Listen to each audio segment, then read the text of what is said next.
Good afternoon to you.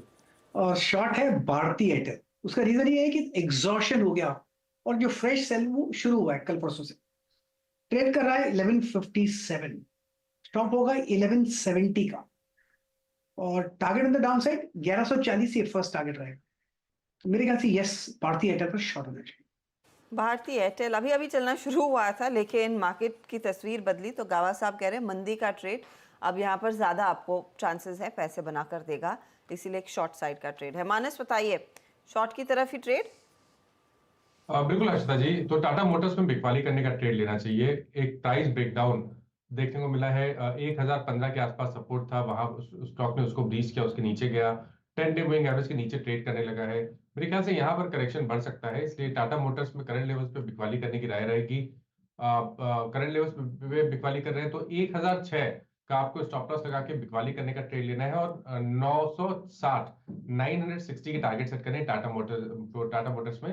ये cash levels हैं, लेकिन बेहतर रहेगा कि आप ऑप्शन के थ्रू इस ट्रेड को ले। तो पुट ऑप्शन लेना है, 980 वाला पुट ऑप्शन टाटा मोटर्स का 18-19 रुपए के आसपास ट्रेड हो रहा है। वहां पर आप 12 रुपए के स्टॉप लॉस से खरीदारी करिए और 30 रुपए के टारगेट सेट करिए। हाँ, अब समझ में आ रहा है कि निफ्टी 22,000 क्यों तोड़ रहा है। दो कॉल आई और दोनों इस दौर के सबसे जो स्ट्रॉन्गेस्ट स्ट्रक्चर थे भारतीय एयरटेल, टाटा मोटर्स पे cell. Rajesh ji, good afternoon, आपका trade? Very good afternoon Viren, and very good afternoon everyone. Viren देखिए, सीमेंट सेक्टर मुझे एसीसी यहाँ पे बहुत ज़्यादा वीक लग रहा है। इनफैक्ट सुबह ही लग रहा था, लेकिन सपोर्ट पे था तो शॉर्ट नहीं किया था। लेकिन जिस तरह से पैन आउट हो रहा है, मुझे लगता है ये 3550 तक जाएगा। 3420 पे चल रहा है, लेकिन ऑलरेडी बहुत टूटा है, तो फ्यूचर में थोड़ा रिस्क ज़्यादा लग रहा है। इसलिए मैं पुट ऑप्शन सजेस्ट करूंगा, इफ यू परमिट मी। यहाँ पे एसीसी का जो पुट लेना है वीरेन, वो रहेगा 2400 का, 60 रुपीज़ पे ये ट्रेड हो रहा है। स्टॉप लॉस रखेंगे हम 20 पॉइंट का, यानी 40 रुपीज का स्टॉप लॉस होगा। और अगर मैं सही ठहरा तो स्विंग ट्रेडिंग का इसका टारगेट 100 प्लस का होना चाहिए। तो एसीसी का 2400 का पुट बाय करें। एसीसी का पुट बाय करना है आपको यहाँ पर। तो अब तक तीनों कॉल सेल साइड की आती हुई, आई डाउट इस मार्केट में कोई बाय ट्रेड लेने की हिम्मत करेगा। वैसे अमित जी, गुड आफ्टरनून, आपके ट्रेड? जी good afternoon Anuj ji, good afternoon Viren ji, Harshita ma'am and everybody on the panel. Anuj ji, इस समय का मेरा शॉर्ट ट्रेड लगेगा अशोक लेलैंड। अशोक लेलैंड अगर हम देखें तो स्ट्रक्चर, अशोक लेलैंड ने बेसिकली जब एक बुल मार्केट ऑटो स्टॉक्स में भी चल रहा था, तो इसने कुछ नहीं किया, एक साइडवेज कंसोलिडेशन में था, और ये consolidation on the down side break हुआ है। 165 का कैश चार्ट्स में एक अहम लेवल था, जो कि 200 एमआ के नीचे, और एक इसका इंपॉर्टेंट स्विंग लो था, वो भी स्टॉक ने आज काफी बेरिश कैंडल से ब्रेक कर दिया है।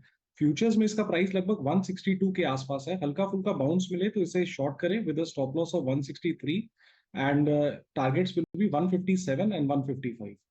ओके, 157 155 के टारगेट के लिए एक शॉर्ट साइड का ट्रेड ये है अशोक लेलैंड। विकास, आपका ट्रेड? Good afternoon Harshad. देखो, ओवरऑल मार्केट में सेटअप अभी भी नेगेटिव साइड है। यहाँ पे एस्कॉट मुझे अभी भी लगता है कि यहाँ पे डाउनफॉल कर सकता है। जो इम्पोर्टेंट लेवल थी 2770, उसके नीचे ये ट्रेड करते हुए देखने मिल रहा है। तो नीचे में जो 2640 के आसपास के टारगेट यहाँ पे आते हुए देखने मिल सकते हैं। यहाँ से 70-80 पॉइंट और नीचे की तरफ ये फिसल सकता है। तो नीचे की तरफ 2640 के टारगेट के लिए इसको यहाँ पे सेल कॉल लेके जाना चाहिए, और 2800 के आसपास का यहाँ पे एक स्टॉप लॉस लगा के एस्कॉट को सेल करना। सेल है एस्कॉट्स, लिखे डायरेक्टर साहब, वो सेल है। एक बार फिर से स्टॉप लॉस बताएंगे आप विकास? 2800 का स्टॉप लॉस लगा के यहाँ पे एस्कॉट को शॉर्ट कर। ओके, तो यहाँ पे टेक्निकल कॉल पूरी हो गई और सारी की सारी सेल है। अभी कुछ देर पहले किस्सा ये हुआ, अनुज जब निफ्टी बैंक पे मार्केट के सेटअप पे बोल रहे थे तो एकदम से हर्षिता आगे चल पड़ी, गेस्टों से बात करनी शुरू कर दी। तो मुझसे डायरेक्टर साहब बोले कि लगता है हर्षिता आज अपना तुमसे स्टॉक्स पूछना भूल गई। मैंने कहा अच्छा, याद मत दिलाओ। तो मैं वही कह रहा हूँ, ईश्वर सब आपको शक्ति दे कि हमें लगभग 1.5 घंटे निकालने हैं अभी इस बाजार में। मार्केट से डे लो इस बीच 21,965। गौरांग, नमस्कार, कार्यक्रम में स्वागत है। आप इतने सौभाग्यशाली नहीं हैं, आप स्किप नहीं होंगे। आपका व्यू मार्केट्स पे और आपका कॉल इस वक्त का। धन्यवाद और सादर प्रणाम सभी को, और शुभ दिन हमारे तरफ से।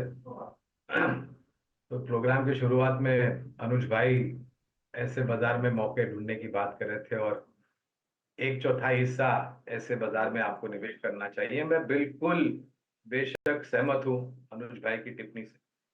और मैंने कल परसों भी बताया था कि कभी कभी बाजार में कुछ नहीं करने से भी पैसा बनता है या पैसा बचता है।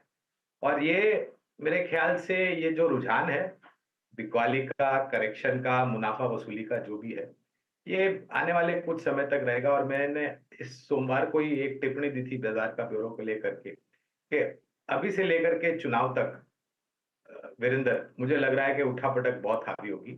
और ये भी ध्यान ना रखना चाहिए कि हम सर्वोच्च स्तर के आसपास कामकाज कर रहे हैं, तो तीव्रता जो होती उठापटक की वो चौतरफा होगी।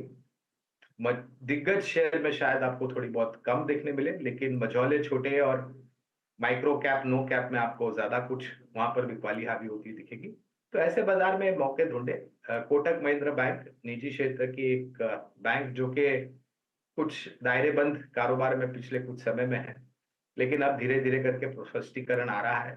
2100 के लक्ष्य कोटक महिंद्रा बैंक पर हमने निर्धारित किए। और जैसे अनुज भाई बता रहे थे, उतावलापन करके एक ही समय पर पूरी पूंजी आप निवेश मत कीजिए, किश्तों में निवेश कीजिए। इससे आपका जो खरीद का स्तर होगा वो काफी ऐसे स्तर पर आके अटकेगा कि उसके बाद जो बाजार में करेक्शन आएगा तो आपकी पूंजी में हामी उतनी कम पहुंचेगी।